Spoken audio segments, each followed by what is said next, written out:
genius here with the technology. But yeah, we were just talking about putting this kindness into the boardrooms and as CXO levels, the leaders, that we're going to talk about how can this be an advantage. Is it like a return on investment, and to have kindness as part of the organization, and also like making that not a new kind of competitive advantage. So if we go from the beginning of that question, if you can repeat what you said, DR. Absolutely. Well, there Yeah. is a competitive advantage because let's just take the fact that if I'm kind to my employees and they hang around, I don't have to get new employees and train them. I've just saved a lot of money in the cost of training. I've also saved a lot of confusion, a lot of hassle. I've also distracted people from what they should be doing to something that they occasionally do, and now they're doing it occasionally all the time. I mean, just that little simple thing adds money, and it may be out at 4 points. I don't care. It still detracts from the bottom line. And then you get into other issues about whether or not you're transparent. If you're transparent as a company, and I'm not saying that you have to share every little thing with the employees, nobody expects that.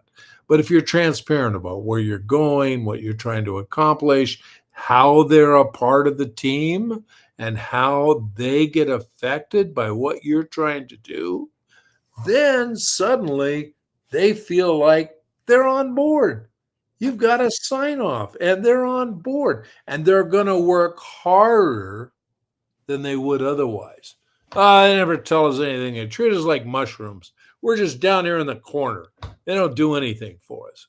As opposed to the ones that say, yeah, did you hear the boss say that we're going to be going into another country and we're going to be expanding? Isn't that great? There's going to be even more people here, more opportunity for all of us. Now, that kind of an attitude is what increases the bottom line. Yeah. The other thing is, let's take a real popular department within most companies, sales. Yeah. I've seen leaders go, get out there and get the business and come back. And they are stressed out. Oh, I had a guy tell me one time, I made the mistake of going to work for somebody after I sold my first company. Mm. And the guy, every time he saw a salesman walk outside the door, he'd go, okay, do business, bring money. I looked at him one day and I said, Jim, what do you think I'm doing out here? I'm trying to do business and bring money. I don't need you to tell me that every time I walk out the door. And he said, well, it's just what I do. Well, I bought that company from that guy because at one point he was telling me about this and that. And I said, listen, Jim, why don't you just sell the company? You got 25 employees. You don't even know their names. He said, well, yeah, I do. I said, well, there's your receptionist right out there. What's her name? He couldn't tell me. Oh. Now, that's the kind of leader he was, right? And I said, just sell me the company. He said, well, you couldn't buy the company. How old are you? And I said, I'm 23. He said, well, I said, Jim, you're just making my point here. You know absolutely nothing about me. And so I bought the company from him. And I told him when he left, he had to gather up all his stuff into a banker's box, take the $5 million painting that was hanging on his wall that he used to, every time somebody came in on, I got this $5 million painting and I've got more paintings at home. And he was, And I said, take that. I'll give you a company car and go away and never come through that door again, ever.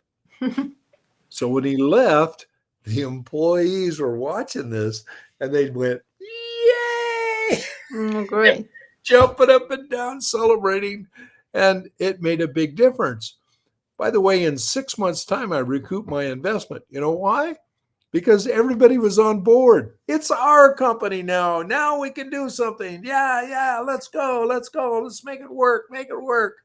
And everybody worked hard to make it work, and it did. 3 years later, I sold the company to all the employees. Wow, that's great.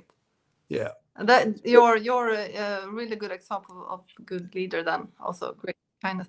And I was like thinking because what you're talking about now is a leader that actually is egocentric.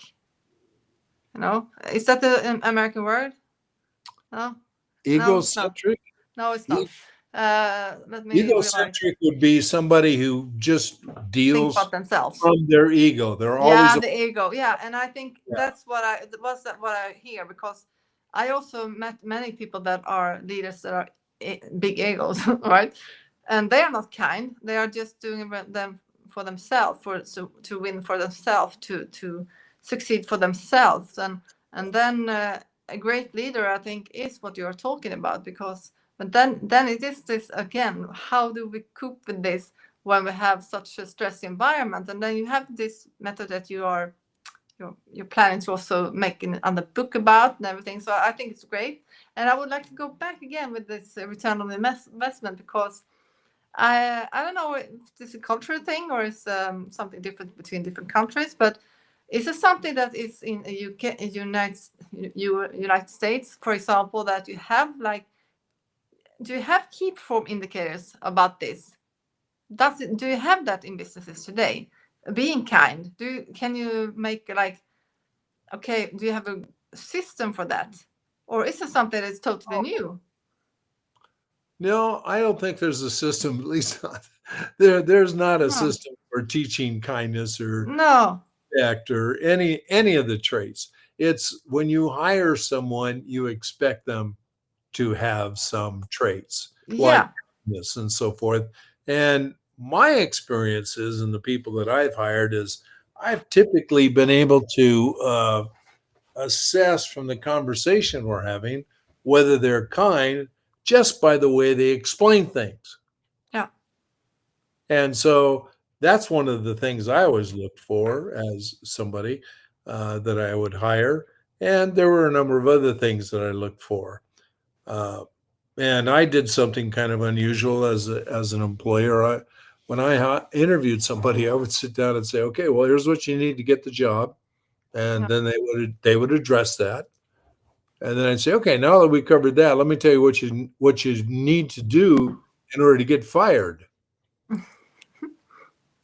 What? I said, "Well, you can't lie, you can't cheat, you can't steal, you can't backbite, you can't be talking about your fellow employees behind their back, you can't talk about religion at work, and you can't talk about politics at work."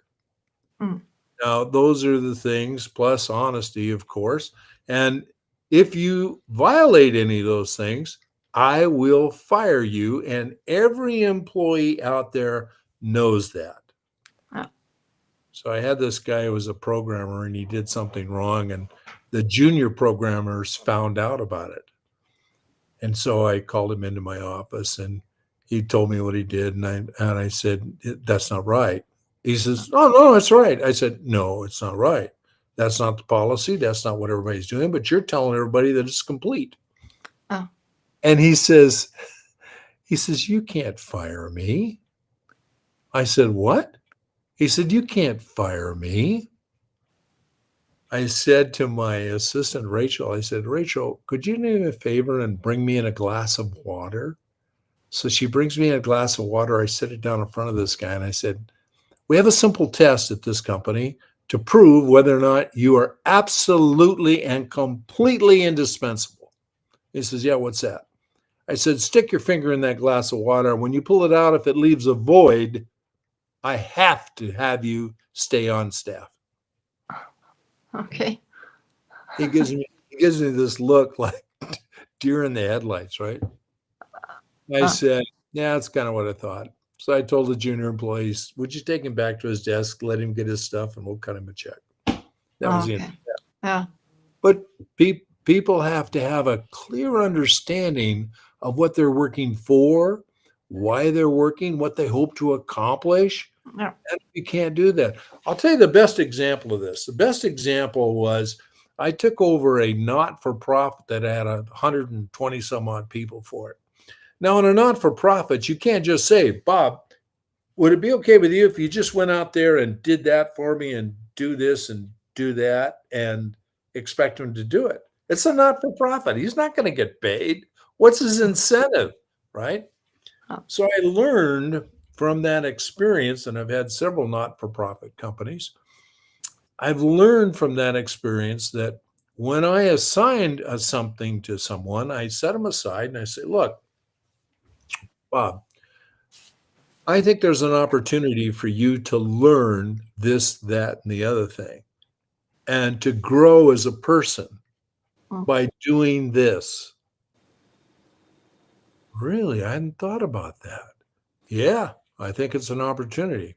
So if you're willing to, I'd like to assign that to you, and then that'll help you grow. And at the same time, it'll help us get to the next level. Mm. Never had anybody turn me down. Because why? I was coming from their position, not mine. Yeah. Their position. What's in it for them?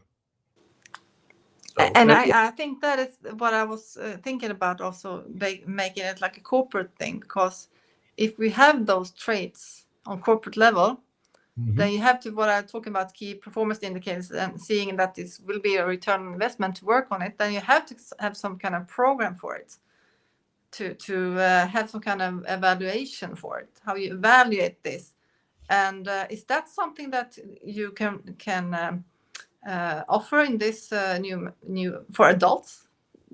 Is there something that's ongoing, or is it just in the planning stage, or what do you think? Do you really want me to get into this? Because I'll tell you something I've done in a company that was just amazing.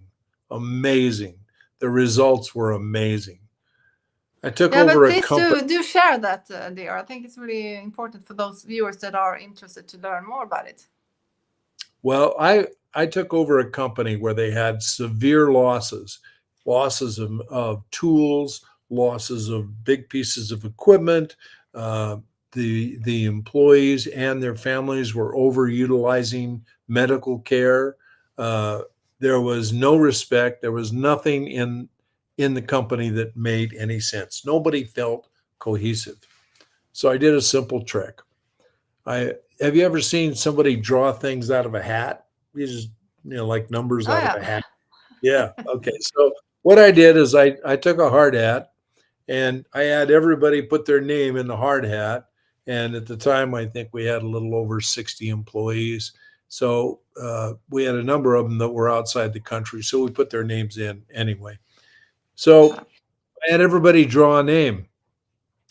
So the janitor wound up with my name. And he's going, what do we do with this now? I said, now here's what you're going to do. I said, every day you make sure that I'm here. And if I'm not, you better call my house and find out why I'm not. And if I'm gone, you better call and check on my family. Make sure they're okay. Now, where that really worked well is the company employees they were just workers and they were wrench turners and guys that pulled line and so forth. And we'd call their homes and find out that they'd been on assignment for 6 months and the wife's getting a paycheck and she's not handling it well. And it's three weeks into it and she's out of money. Oh, okay. So I personally loaned the employees money. I said, you can pay it back when you can. After a year of doing this, I only had $2,000 that had not been paid back. But all the loss of equipment stopped. All the overutilization of healthcare stopped. That's a really good point. Big difference. And we had injuries in the company. Oh my gosh, every time we turn around, somebody'd fall or do this or do that. And in the United States, it's called workers' compensation. So our workers' compensation rates as insurance, were going through the roof. That all stopped. What was the net result of that? My bottom line improved. Production improved. Morale improved. Every metric that you can think of improved. And bonus, the people felt like they were a family because they were all checking on one another. And Yeah, every 3 months, I'd rotate the assignments.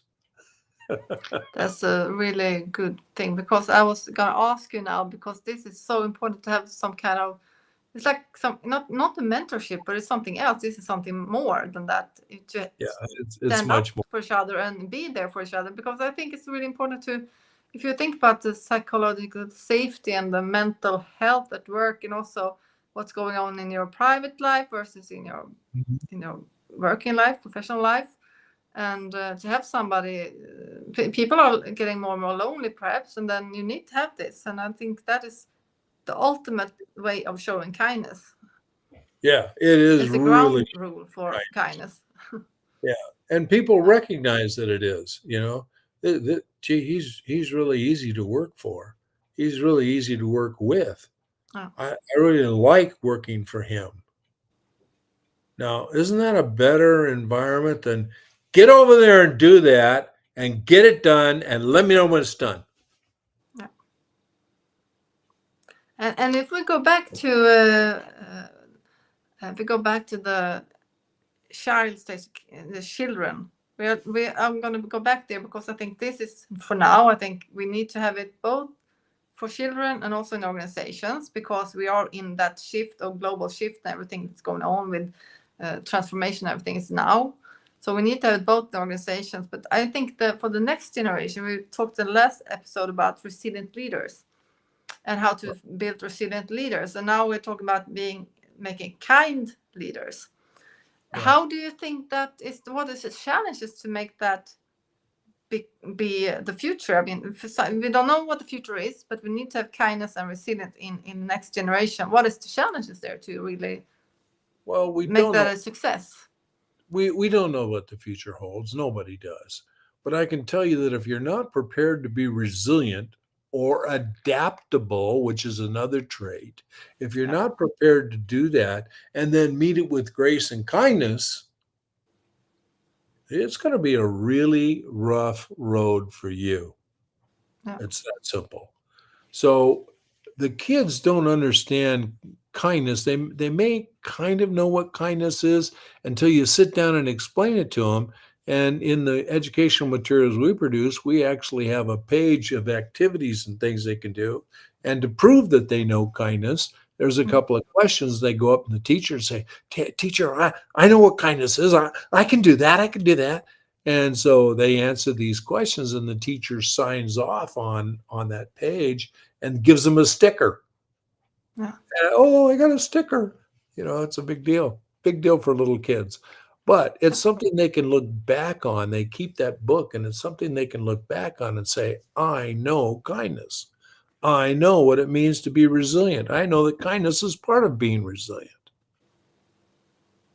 yeah.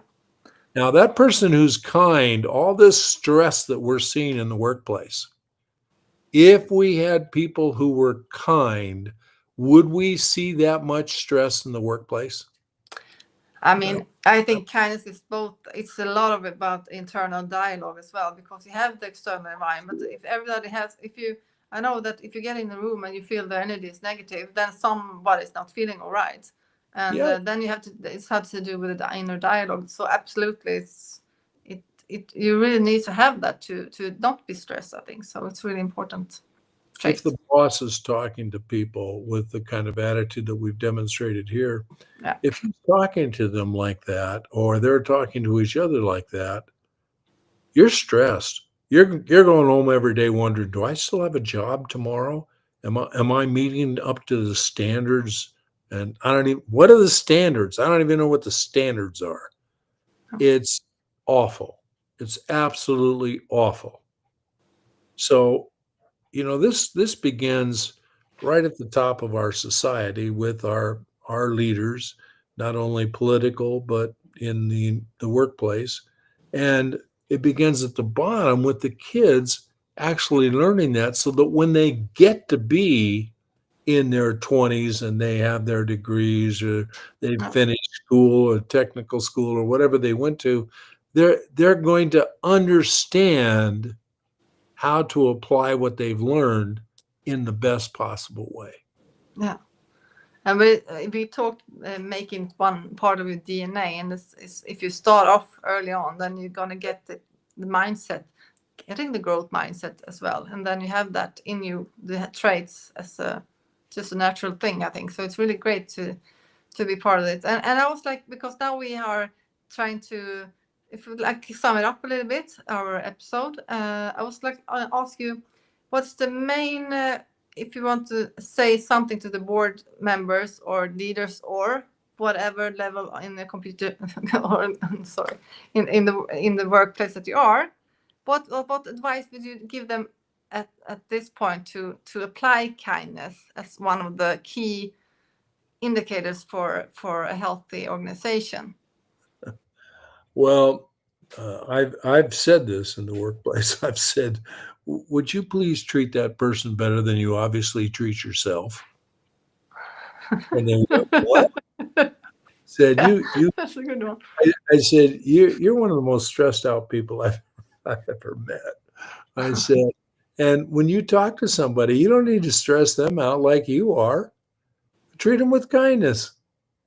Tell them what's going on. Don't let them walk around like you're walking around. You apparently choose to be that way because you don't have to be that way. And that's a good advice. These people have come back to me and said later, thank you for telling me that. I didn't realize what was going on. No, he was in it too much. I mean, that's a really good wake-up call to get that. And that's really being kind from your end as well. Yes. That you get, okay, that's true. I agree. I might be a bit stressed here if I can't be kind. Yeah, absolutely. That's good last words, DR. Thank you. And I would like to, we're gonna do this series a few more times, so we're gonna have another trait next time. So All people right. that are watching, just stay tuned to the next coming episodes. And I was like gonna just end with this because I think we talked about giving your permission to be soft, giving yourself permission to be kind. You need to be more kind to yourself first. If you said not, you said be kind to your employees first, but you have to think about yourself as well. How do I feel at the moment? Let's not leave people with the idea that being kind is soft. No, it's not soft, but softer to yourself. You can be assertive and kind. You can be assertive and kind. Yeah. You can be direct and kind. You can be all the things that you need to be a leader in your mind. But if you do that with kindness, you're going to get so much further. Yeah. And you're going to accomplish more, and you're going to make more money doing it that way than you would the other way. Yeah, and that's great last words. And I would like to also say to everybody that if this episode resonates with you, please log on to the YouTube site. We have a special podcast for this Trace of Life series, and this is the second episode. So we will have hopefully until 25 episodes, depending on how we go further with this. And just share it with everybody that you think will resonate with this and needs to listen to this. Thank you again for being here, and stay kind to one another and stay resilient. And also thank you so much for watching this time. And thank you, DR. You're welcome.